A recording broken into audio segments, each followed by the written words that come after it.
I realized then that if I wasn't living for God, there wasn't a point of living even. I accidentally stumbled into this relationship with God.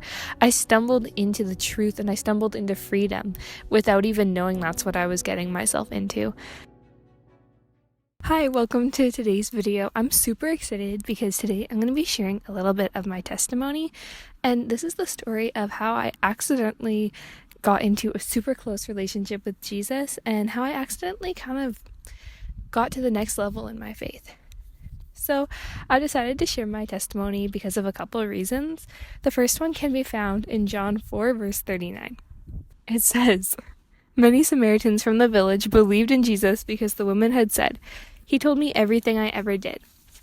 When the Samaritan woman who Jesus had talked to, had explained that Jesus had done something for her and that he had told her basically everything she'd ever done, she was able to bring so many people to Jesus, and I think that's what our testimonies are for. And another verse is in Psalm 105 verse 1. Psalm 105 verse 1 says, "Give thanks to the Lord and proclaim his greatness. Let the whole world know of what he has done."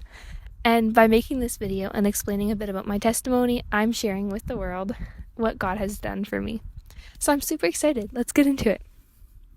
So I was always a Christian. I grew up in a Christian household, but obviously when I'm like 4 years old, I'm not exactly looking at all the religions in the world or really thinking to make my own decisions. So I always had prayed and worshipped, and I loved God so much and I loved to serve him. But I didn't really have that special relationship that you get once you get older and you really make that choice for yourself. So when I was 13, we moved to a new city, and obviously a new city brings a lot of challenges. Like, I didn't have any friends, no family members. I didn't know my new school yet. So I decided that I really needed to get into a closer relationship with Jesus. And I realized then that if I wasn't living for God, there wasn't a point of living even. Because no matter what I did, if I wasn't doing it for God, there was no purpose to it. So I decided that if I'm going to continue being a Christian, I've got to take another step to be stronger in my faith. So the next step for me looked like baptism. So when I was in grade 8, I got baptized. And after my baptism, I really took the challenge to share about God to lots of people. I invited people to my youth group and I shared about him at school. But I still didn't really know God too well. I prayed every now and then, like I prayed before bed or before meals, but they weren't super in-depth or detailed prayers. It was more just like, "Hey God, thanks for today. Help me on like my test or something." And I didn't read the Bible very much either. Like, I probably would read a chapter every few months. And at this time, I didn't really fit in at school because I did have different beliefs than everybody else, and I was quite different because of my Christianity and because of my relationship with God. But I wasn't so close with God yet that I felt completely comfortable being different, because I knew I was different and I knew it was the right thing to do to be different, but I really wanted to fit in at this point. So a year later, it was December of grade 9, my parents, they would read the Bible every single morning in the living room, and I got ready for school quite early because I like to have time before school. So I would just sit there and I would listen to my parents reading the Bible. I don't even know if they knew that I was listening, but I was always listening, and I thought it was so cool because I wasn't that well versed in my word or in my Bible. So I thought it was so cool how they were reading the gospel, and I didn't know Jesus did all these things. And afterwards, when they were reading some letters from Paul, I didn't know really a lot of the things that were being talked about. And I thought that was very neat. And I was so intrigued, and I thought, well, this is what I believe. This is the faith that I'm a part of. And I loved hearing them read the word. So I decided that I would have a New Year's resolution, because it was December at the time, that I would read my Bible every single day for a year and just see where that takes me. So I started in Paul's letters, which was so cool to me. because I had never read them before. I went to a Christian school for a couple years when I was in elementary, so I had read like a few like chapters or a few verses here and there, but I didn't really know what the Bible was all about. So reading through Paul's letters as like a newer Christian, even though I'd been a Christian my whole life, I was still taking that step and I didn't really know too much. So reading the letters as a new Christian was really crazy to me, and I was growing in my relationship so rapidly because what Paul writes is for people who were like me, who were learning about Jesus and who weren't super well versed in everything. So what Paul wrote was perfect for me to be reading, and it was growing my faith and answering all these questions that I had. So in that first year, I learned so much, and my relationship with God was starting to really like transform my life. One of the biggest differences was that I went from questioning my faith like quite often. I used to always think, is this really even real? Does God even exist? And through reading my Bible every single day, it didn't even take a year. It probably took me a couple of months. And I realized, yeah, I 100% believe this to be true. I know it's true. There was so much evidence, so much proof that I found through the Bible that it really transformed me. And I think if anybody takes the time to read their Bible every day, it's really going to transform their life. Another thing that happened was I was starting to feel very fulfilled. And I used to take my worth from different things. Like in my last video, I talked about how when I was younger, my worth would be in the art that I would create. And at the point in my life right before like starting to really become a Christian, when I was like grade 8, grade 9, my worth was often coming from my grades in school, how I did, maybe who my friends were. And I was starting to feel like none of it really mattered other than what I was doing for God. So I was feeling fulfilled in everything I was doing in school, in my friendships, and everything, because I knew that I was doing it for God. So I was just feeling like I had a purpose. Like even if I didn't have a specific thing I was working towards doing, I knew I was always working towards being closer to Jesus and doing His will in my life. So I felt so fulfilled. So throughout the year of grade 9, I was really excited to be in this new faith, and it was becoming a bigger and bigger part of me, so I was fitting in less and less.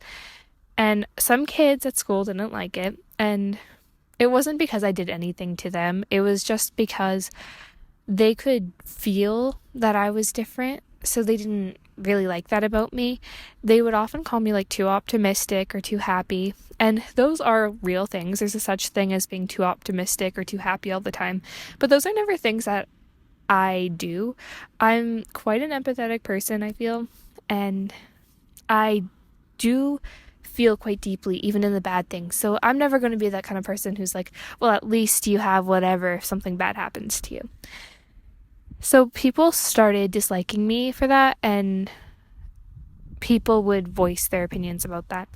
And it would be starting with my personality, I'm too happy, I'm a church kid, or it would even go to my looks, and I really hated it. I kind of felt defeated, which now I know I shouldn't have, because opposition comes when you're a Christian, and I should just always find my worth in Jesus. But it made me want to take a step back from the environment I was in, the school environment, and so I did a year at home. I'm still completing that year at home, so I'm doing online school. And this past year, I've continued reading my Bible every single day, and it's been amazing. And my life, without the distractions of being at school, has really just become focused only on God. And now that I've really gotten to know God through reading my word, I've been able to hear His voice in my life. And I've been able to, like when I was going through a really hard time, I was able to hear God comforting me. And whenever I have questions, I can hear God's answer very, very clearly. And I think that in order to hear God's voice, you really do have to be in your word. You have to be in the Bible, because otherwise, how will you know what He sounds like? Another big change that happened to me in reading my Bible every day was, at the start, I thought I was a very good person. If you would ask me, I would say, I'm an amazing person. I'm so kind. I'm really nice, whatever. But I realized that I'm not a good person, and not in a way where I'm saying, like, I'm terrible, but at the same time, kind of. Like, look at this verse. It's in First Timothy. It's First Timothy 1:15. This verse says, "This is a trustworthy saying, and everyone should accept it. Christ Jesus came into the world to save sinners, and I am the worst of them all." This is Paul talking in this verse. Paul is saying that he's the worst of sinners. So to people who might not really know the story of Paul, they might be thinking, well, what could he do that was so bad? And it wasn't anything that he did that's worse than what I do or than you do that I think he was mentioning here. I think he was mentioning kind of how I feel. The closer you get to God, the closer you are to seeing that perfection of God, because God is perfect. He's got no sin. So being so close with him and so close to somebody who's never sinned and has no evil in them, you really start to realize that you are not a good person. You realize that only God is truly good. And I feel like that's how I felt, because at the start, when I was far away from God, I was feeling like I'm a great person, I'm an amazing Christian, whatever. And then as I got closer to God, I was closer to that perfection. Like, not me being perfect, but I was close to the perfection that He is. And so I realized there's a huge contrast between me and God, even though I have become different and I have changed as I get closer to Him. But even a little bit of imperfection seems crazy when it's compared to God. So being in my word really humbled me to make me realize that I am not an amazing person. I'm not a good person. I make so many mistakes, but God has so much grace for me. He has so much forgiveness, and no matter what I do, He's always going to forgive me, and I love that so much. I find so much comfort in it. And the closer I get to God, the more I crave Him. Like, at the beginning of my journey with God, it was a chore to read even a couple verses of the Bible. And now I just crave to read many, many chapters every single day. And I'm sure in like a couple of years from now, I'm going to be laughing at myself saying this now, being like, oh, you thought you craved God? Look at me. I'm reading like 3 books of the Bible a day. Probably not. That'd take forever. But you get the point. The obedience of my parents in reading their Bible every day showed me what being a Christian truly was. And I accidentally stumbled into this relationship with God. I stumbled into the truth, and I stumbled into freedom without even knowing that's what I was getting myself into. So we can really all take this story as inspiration for ourselves. My parents were obedient to God, and they got into His word, and they wouldn't just shove it down my throat. They've never told me I had to be a Christian. They've never told me I had to read my Bible. They've never said any of that. It's always been my choice. And because it's my choice, I was able to see the fruit in their lives of it, and I wanted it for myself. And I started following what they were doing, and it brought me so much peace, joy, and freedom in my life, and a relationship with God, which is so amazing.